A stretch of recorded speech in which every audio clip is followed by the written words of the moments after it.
बिल्ली और चूहों की कहानी। एक बार एक बिल्ली थी।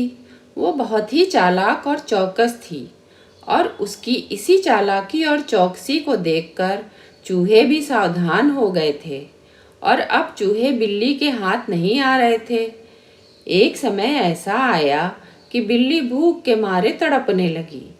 एक भी चूहा उसके हाथ में नहीं आ रहा था, क्योंकि वो उसकी आहट सुनते ही तेजी से बिल में छुप जाते थे। भूख से बचने के लिए बिल्ली योजना बनाने लगी। तभी उसके दिमाग में कुछ आया और वो एक टेबल पर उल्टी लेट गई। उसने सभी चूहों को ये सोचने पर मजबूर कर दिया कि वो मर चुकी है। सारे चूहे बिल्ली को ऐसे लेटा हुआ अपने बिल से ही देख रहे थे। उन्हें पता था कि बिल्ली बहुत चालाक है, इसीलिए उनमें से कोई भी चूहा अपने बिल से बाहर नहीं आया। लेकिन बिल्ली भी हार मानने वालों में से नहीं थी। वो बहुत देर तक उसी टेबल पर उल्टी लेटी रही। धीरे धीरे चूहों को लगने लगा कि बिल्ली मर चुकी है। वो जश्न मनाते हुए अपने बिल से निकलने लगे। चूहे जैसे ही बिल्ली की टेबल के पास पहुंचे, उसने उछलकर 2 चूहे पकड़ लिए।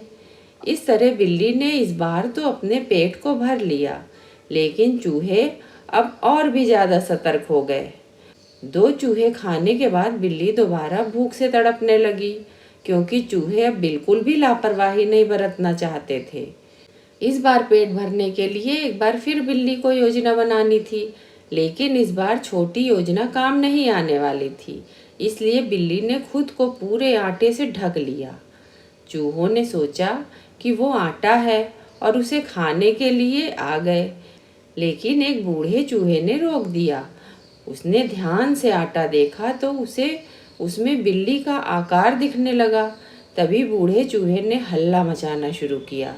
उसने कहा, सब अपने बिल में चले जाओ, यहाँ आटे में बिल्ली छुपी है। बूढ़े चूहे की बात सुनकर सारे चूहे अपने बिल में चले गए। जब बहुत देर तक एक भी चूहा बिल्ली के पास नहीं पहुंचा, तब बिल्ली थकने की वजह से उठ गई। इस तरह बूढ़े चूहे ने अपने अनुभव की वजह से सारे चूहों की जान बचा ली। बिल्ली और चूहे की कहानी से ये सीख मिलती है कि बुद्धि का इस्तेमाल करके धोखे से बचा जा सकता है।